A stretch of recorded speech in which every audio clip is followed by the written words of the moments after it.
Okay, we're back for lecture 4, spreadsheet applications, CST 1040, South College. Um, this next lecture is sort of going to build on the other lecture at the beginning about functions. Now we've done a lot of different things with formulas during this week, and unfortunately it's not going to stop. We're going to do some more advanced things. Again, your best bet to learn all this stuff is to watch the lectures over and over again, practice, and maintain contact with me and email me any questions that you may have. Alright, but this lecture will focus on those different functions that we learned in lecture 1 there, like sum, average. I got a little worksheet here sort of sums up, no pun intended, the popular functions that we've done. Sum, average, max, the highest value, min, the lowest value in a range. Just some real brief descriptions. Watch the PowerPoint presentation attached to this week's Moodle, and I'll have a little PowerPoint about all the different functions and some examples of them. Also, read them in chapter 3 of your textbook that's on there as well in PDF format. Today and now, the count and count A functions. Okay, let's go over to sheet 1 here. And this is a real simple worksheet of some bowling scores. And we're going to do some functions in here. Now remember, a function is a named formula in Excel. It has a function name like equals sum, equals max. You can actually see all your functions up here under formulas. And all your functions, Excel actually has over 400 functions built into it. And here's some of the common ones, like math and trig. That's where your sum function is located. Yeah, believe it or not, you can do trigonometry and calculus in Excel. I don't think you'll learn that just yet. There's my sum function. You've got lookup and reference, which we're going to do a few of those. Our text functions that you can do. Let's see, we've got logical, like the if statement. We're going to learn about how to do the if statement in our next lecture here. And more functions like statistical, engineering, cube information, and compatibility. So yeah, there's hundreds and hundreds of functions built into Excel. And it sort of depends on what you do for a living. You know, what your job is what functions you know. Like I'm an instructor at South College, so I do lots of statistical counts and averages and highs and lows and things like that. You work for an engineering firm, you'll do all the engineering functions, and that's all your trig and your calculus. You work for a financial institution, you probably do all the financial functions, like monthly payments and interest rates and interest rate functions and depreciation functions and things like that. Okay, let's go ahead and do some simple functions here. Now right here in cell B4, I'm going to see today's date. And that was in the last lecture. Remember with the vacation tracking system? I can type in equals today, back to my home tab. I can do equals today, open close parentheses, and hit enter, and that always generates the current date. Now I know mine says August 13th, but that's the day I'm recording this thing. If you do it on your computer now, it'll say September something, or August, late August, or October, whatever, okay, whatever it is. But yeah, that shows you the current date, and it updates. So tomorrow, this is going to say 8/14. Next week, it'll say 8/20. Next month, it'll say September 13th. All right. And our current time is the now function. Now I can do equals now, open close parentheses. Notice there's no argument inside the parentheses. We learned about arguments earlier when it comes to our functions, and some of the functions don't require arguments, but you do have to have the parentheses regardless. I'll hit enter here, and notice, oops, I get pound signs there. We know what that means. I got to widen my column a little bit up here, maybe about like that, and look at that. I get my date and my time in there. I get two things. Now usually when you use the now function, you only want to see the time and not the date. If you want the date, you'd use equals today. But I'll use my equals time, my equals now function here, and I'll change the format so only the time appears. Now here's something we haven't done yet. Just above your formatting buttons, your $sign, your comma, your increase and decrease decimals, there's one called, it says custom up here right now, but I'll do the down pointing triangle, and there's all kinds of different formats you can pick from. I'm going to pick on, let's see, is there a time one in here? Oh, there it is right there. I'll pick time, and that converts it to just a time, and it updates automatically, okay? Every time the worksheet calculates, like every time I type a number somewhere, this is going to update. Notice the seconds are stuck on 55 seconds right there. If I go over somewhere and type in a number, that should update. It should say 9:31 by now.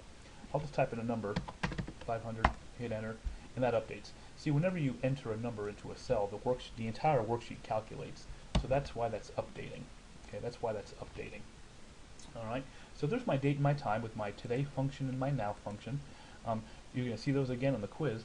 The biggest thing people get mixed up, especially on my quiz, is they get today and now mixed up with each other. Remember, the today function is just the date, and the now function gives you the date and the time. Okay, and the time. Now over here, I got all my bowling scores here for Harris, and I want to get an average of his game, so I'll type in equals average, open parentheses, and I'll drag through all of his game scores there. What is that? B9 through F9, and hit enter. And his average is 224.8. Now, I'm going to undo that, or actually, I'll just delete it here. You can also use the auto sum button. This is something that students and people in the real world overlook, is the auto sum button actually has a drop down triangle on it. I'll click on it right up here, and notice I get some of the common functions up there. Sum is the default, obviously, but there's also average, count, max, and min. Even more functions to access all of Excel's functions. I'll click average right here, and notice it's offering me this range right here, and that is a good thing. Okay, B9 through F9. I'll hit enter, and I get my 224.8. Now here's a rule I've sort of learned over the years. Before I copy it down, I always format my number first. I'll center align it, then I'll get rid of my decimal. It should update it to 224 or just 225. Get rid of my decimals there. Yep, 225 rounds it up, and I'll copy it down. And there are all my averages. Now I'll go over here. Unfortunately, the highest one is my max function. Okay, you want to be careful because if I pick the max function from here, maximum, max, there it is. Notice it also includes the average, which it probably wouldn't hurt us in this case because the average is not the highest grade. But I would re-highlight just the ones I want. There we go. Yeah, it's always B9 through F9, just a different function. And I'll center align it and copy it down. Don't forget, you can double click your fill handle to copy it. Looks good. Now my low, I'll do equals min, and I'll do this one manually, equals min, open parentheses, and I'll drag across, only up to game 5 now, be careful, don't go across these, just the 5 games, and I'll hit enter. I guess I should get 135. There we go. And I will center align it, and copy it down. And voila, there I go. Now I've got my different statistics for my individual bowlers. And lots of times in the real world, people will shade their formula cells.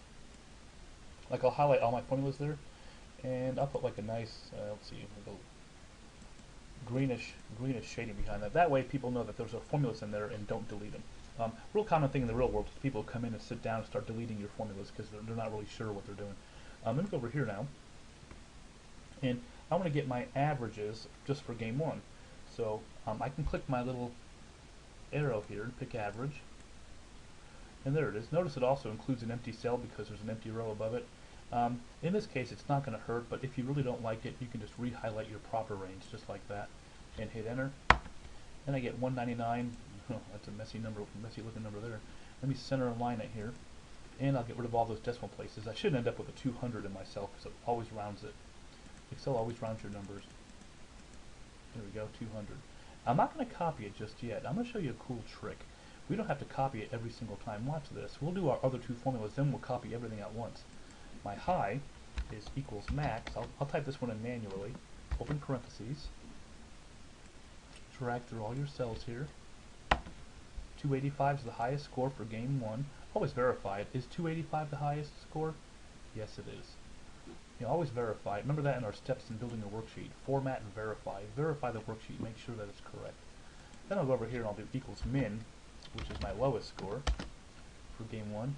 And it should be, it looks up here, it looks like it should be 107 when I hit my enter key. And looks good. And I'll copy my, or excuse me, I'll center my number there. Now, see, I've got all 3 stats for game 1, right? Now, rather than copy them individually, I can highlight all 3 numbers. I'm not using the fill handle. I'll click back up here again. I just highlight these 3 numbers, drag my, now grab my fill handle, and drag across to game 5 and release. And there's all my statistics for my games. Kind of a cool way to do it. Not many people know about that. Notice I didn't go all the way across. Okay, that'd be sort of redundant information. We don't need a high of a high or an average of an average. I just stopped at game 5. And I'll shade the background there to indicate that those are formulas. And now my worksheet looks pretty good. Okay? So there's some of the functions we did. We did the sum, we did the average function to get some averages, the max to get the highest value, the min to get the lowest value, the today to get my current date, my now to show the current date and the time. And now let's do one more function over here. Let's sort of add to our worksheet. We'll do bowler count. Whoops.